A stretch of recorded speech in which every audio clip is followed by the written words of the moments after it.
Hello friends, मैं हूं जितेंद्र कुमार और आज आप लोगों के लिए जो टॉपिक है वो है फ्रेंड्स संघ कॉर्डेटा का वर्गीकरण यानी क्लासिफिकेशन ऑफ फाइलम कॉर्डेटा।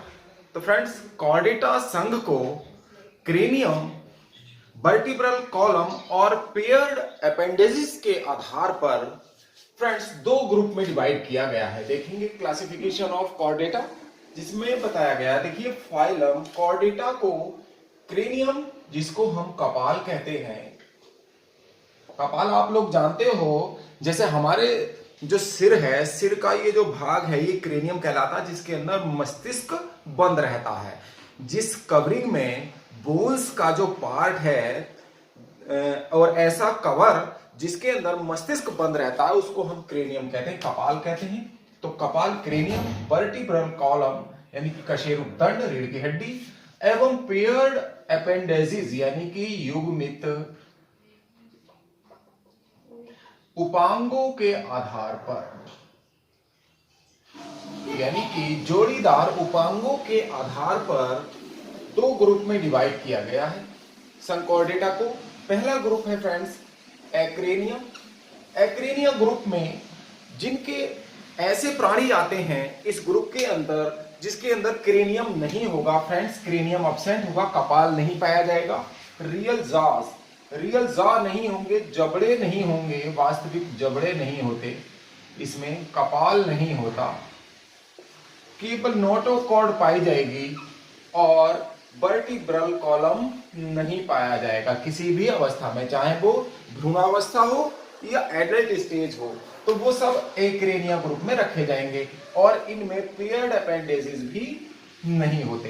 तो ऐसे एनिमल्स को जिनमें कपाल नहीं है, जबड़े नहीं है, नोटोकॉर्ड नहीं है वास्तविक, और या केवल नोटोकॉर्ड होगी, वर्टिब्रल कॉलम नहीं होगा, और नो पेयर्ड अपेंडेजेस और युग्मित उपांग नहीं होंगे, उन्हें एक्रेनिया ग्रुप में रखा गया है। और एक्रेनिया ग्रुप को 3 उपसंघों में बांटा गया है।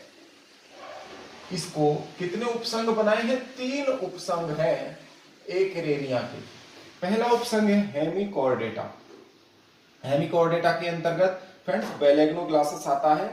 बेलेग्नोग्लासेस की विशेषताएं हैं हेमिकॉर्डेट्स की कि जिनमें ना तो स्केलेटन होगा यानी कि कंकाल नहीं होगा, अस्थियां नहीं होंगी, नो रियल नोटोकॉर्ड, वास्तविक नोटोकॉर्ड नहीं होगी, ऐसी जिसमें वास्तविक नोटोकॉर्ड नहीं होगी, रियल नोटोकॉर्ड नहीं होगी, इसको बक्कल डायवर्टिकुलम के नाम से जाना जाता है। ऐसी नोटोकॉर्ड की जगह उसमें क्या पाया जाता है? बेलेग्नोग्लासेस में नोटोकॉर्ड नहीं पाई जाती, बल्कि नोटोकॉर्ड के स्थान पर नोटोकॉर्ड जैसी ही बक्कल डायवर्टिकुलम पाई जाती है। एलिमेंट्री कैनल यानी कि आहार नाल यू शेप्ड होती है हेमिकॉर्डेट्स में, हेमिकॉर्डेटा संघ के बेलेग्नोग्लासेस में, और ब्लड सर्कुलेशन ओपन टाइप होता है, यानी खुले प्रकार का रुधिर परिसंचरण तंत्र होता है। इन सब लक्षणों से ही पता चलता है कि ये कॉर्डेट्स तो है ही नहीं। वास्तव में कॉर्डेट जब नोटोकॉर्ड नहीं है, स्केलेटन नहीं है, ब्लड सर्कुलेशन क्लोज टाइप नहीं है, ओपन टाइप है, तो सीधी सी बात है ये कॉर्डेट नहीं लग रहे। फिर है तो लार्वा। इसके लार्वे को टॉर्नेरिया कहते हैं, यानी कि बेलेग्नोग्लासेस के लार्वे का नाम क्या है? टॉर्नेरिया। इसको ध्यान रखेंगे, ये क्वेश्चन कंपटीशन के लिए इंपॉर्टेंट है, आता है।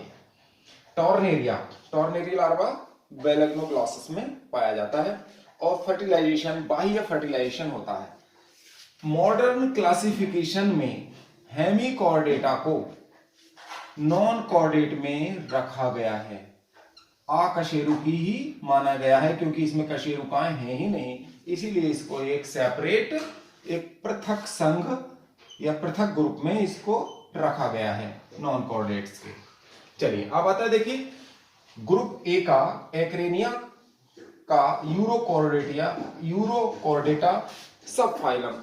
इसमें हर्डमानिया, जिसमें सी स्कर्ट आती है, और सायोनिया भी आता है, दूसरा एनिमल। लेकिन चलिए सी स्कर्ट के बारे में ही बताते हैं। यूरोकॉर्डेटा में इसमें नोटोकॉर्ड केवल लार्वा की पूंछ में पाई जाएगी, और यूरोकॉर्डेट की विशेषता यह है फ्रेंड्स, इनका लार्वा ही अत्यधिक विकसित होता है। इन यूरोकॉर्डेट यानी हर्डमानिया को ध्यान रखेंगे, हर्डमानिया का लार्वा हार्डमानिया के एडल्ट से ज्यादा विकसित होता है, वेल डेवलप्ड लार्वा पाया जाता है इनमें, इसीलिए देखो लिखा वेल डेवलप्ड लार्वा। और नोटोकॉर्ड केवल लार्वा की ही पूंछ में पाई जाएगी, जब एडल्ट होगा तो एडल्ट में ये लार्वा में नहीं पाया जाएगी, नोटोकॉर्ड गायब हो जाती है। इस प्रकार इसी को हम रिट्रोग्रेसिव मेटामॉर्फोसिस कहते हैं, प्रतिगामी कायांतरण। इसमें क्या होता है प्रतिगामी कायांतरण में, रिट्रोग्रेसिव मेटामॉर्फोसिस में जो लार्वा है ज्यादा विकसित होता है, और जब लार्वा एडल्ट में बदलेगा तो वो कम विकसित हो जाता है। देखिए इसमें उल्टा होता है, कायांतरण में क्या होता है, जबकि एम्ब्रायो से या लार्वा से एडल्ट बनेगा तो ज्यादा डेवलप होगा, लेकिन वो कम डेवलप होता है। तो इसी प्रकार के मेटामॉर्फोसिस को क्या कहते हैं, रिट्रोग्रेसिव मेटामॉर्फोसिस यानी प्रतिगामी कायांतरण कहते हैं, जब लार्वा कम विकसित वयस्क में रूपांतरित हो जाता है। किसका लार्वा, हार्डमानिया का। हार्डमानिया का लार्वा ज्यादा विकसित होता है और ये कम विकसित वयस्क में, एडल्ट में डेवलप हो जाता है। और इसका लार्वा, हार्डमानिया का लार्वा ही रिप्रोडक्शन करने लगता है, सेक्सुअल रिप्रोडक्शन भी, या रिप्रोडक्शन करने का काम भी क्या करता है, हार्डमानिया का लार्वा ही रिप्रोडक्शन करता है।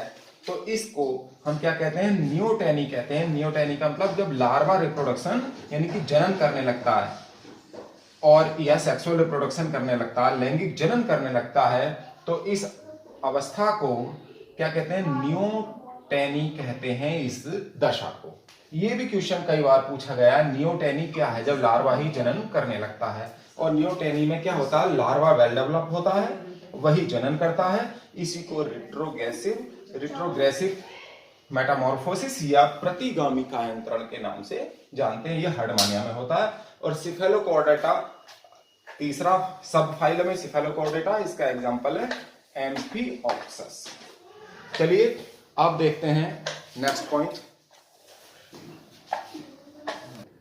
तो फ्रेंड्स, संघ कॉर्डेटा का दूसरा ग्रुप आता है, group B, craniata. Group B होगा दूसरा क्रेनिएटा। क्रेनिएटा में आपने देखा क्रेनियम नहीं था, हेड नहीं था, ठीक है, फेरेंजियल गिल क्लेफ्ट्स नहीं थी।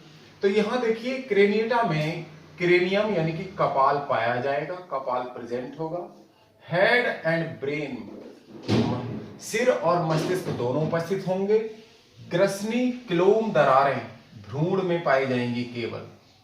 फेरेंजियल गिल क्लेफ्ट्स इन एम्ब्रायो ओनली, यानी कि ग्रसनीय क्लोम दरारें केवल भ्रूण में पाई जाएंगी। और क्रेनिएटा के अंतर्गत केवल एक ही सब फाइलम है जिसका नाम है वर्टिब्रेटा यानी कि कशेरुकी। तो कशेरुकी के अंतर्गत दो डिविजन्स आते हैं। पहला है एग्नेथा, जिसमें दो क्लासेस हैं, दो वर्ग हैं। ऑस्ट्रेकोडर्मी जिसमें जालेस वर्टिब्रेट्स आते हैं, जबड़े रहित, जिनमें जबड़े नहीं होते, ऐसे कशेरुकी प्राणी।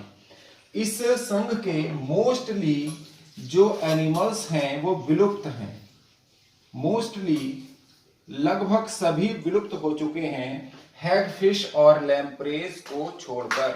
इस संघ के सभी प्राणी विलुप्त हो चुके हैं ऑस्ट्रेकोडर्मी के। जो संघ कॉर्डेटा का जो ग्रुप बी है क्रेनिएटा, उसके अंतर्गत जो सब फाइलम है वर्टिब्रेटा, और वर्टिब्रेटा में जो एग्नेथा है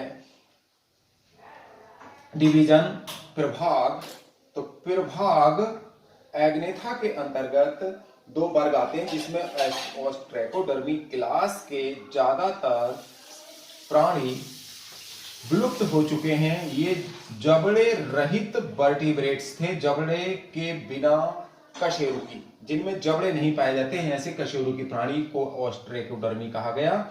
और जैसे इसका एग्जाम्पल है जो विलुप्त हो चुका है, ऑस्टियोस्ट्रेकांस। और लिविंग जो हैं, इसकी जो लिविंग प्रजातियां हैं वो हैगफिश और लैम्प्रेज आदि हैं। दूसरी क्लास है फ्रेंड्स इसकी साइक्लोस्टोमेटा। साइक्लोस्टोमेटा में पेट्रोमाइजोन पाई जाती है। पेट्रोमाइजोन एक्टोपैरासाइट होती है। अस्थिल मछलियों पर, हड्डी वाली मछलियों पर बाह्य परजीवी के रूप में बाह्य परजीवी के रूप में पाई जाती है, यानी कि बोनी फिश के शरीर पर चिपककर इसी से भोजन चूसती है, इसकी मसल्स से ही, और मसल्स को भी क्षतिग्रस्त कर देती है। तो इसके शरीर पर पेट्रोमाइजोन जो है हड्डी वाली यानी कि बोनी फिश, जैसे लेबियोरोहिता है, रोहू जिसे कहते हैं, तो ये फिश दिखाई गई है पेट्रोमाइजोन, इसके शरीर पर चिपकी रहती है, एक्टोपैरासाइट होती है।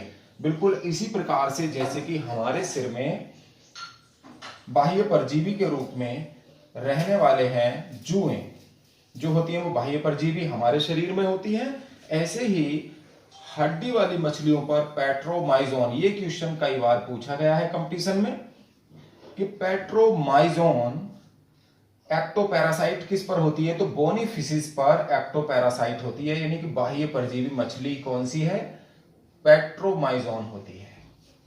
अब आता देखेंगे फ्रेंड्स दूसरा डिवीजन गिनेथोस्टोमेटा। गिनेथोस्टोमेटा में रियल जाज होते हैं, यानी कि वास्तविक जबड़े पाए जाते हैं, और जो locomotion by fins and limbs, यानी कि जो प्रचलन अंग होते हैं वो पखने और लिम्स होते हैं, पाद होते हैं। उसके बाद वर्टिब्रल कॉलम, इनमें कशेरुकदंड पाया जाता है, और इसकी दो सुपर क्लास हैं, एक मत्स्य वर्ग यानी जिसमें सभी प्रकार की मछलियां आती हैं, और दूसरा वर्ग है टेट्रोपोडा, और टेट्रोपोडा में स्तनधारी पक्षी, सरीसृप और एम्फीबिया आते हैं। एम्फीबिया वर्ग के प्राणी आते हैं। मैमल्स स्तनधारी जो अपने बच्चों को दूध पिलाते हैं, बच्चों को जन्म देते हैं, पक्षी एवीज का मतलब पक्षी सारे, रेप्टाइल्स सरीसृप, छिपकली, मगरमच्छ आदि, और एम्फीबियंस मेंढक, ब्यूफो आदि। तो इस तरह से संघ कॉर्डेटा का जो क्लासिफिकेशन है वो कंप्लीट हो जाता है। मैमल्स, एवीज, रेप्टाइल्स और एम्फीबिया एंड मत्स्य के लक्षण हम अलग से भी आप लोगों को करवाने जा रहे हैं। तो ये टॉपिक यहां समाप्त होता है फ्रेंड्स। आज आप लोगों को ये टॉपिक कैसा लगा, पसंद आया तो लाइक और शेयर अवश्य कर दें। आपका बहुत बहुत धन्यवाद वीडियो देखने के लिए।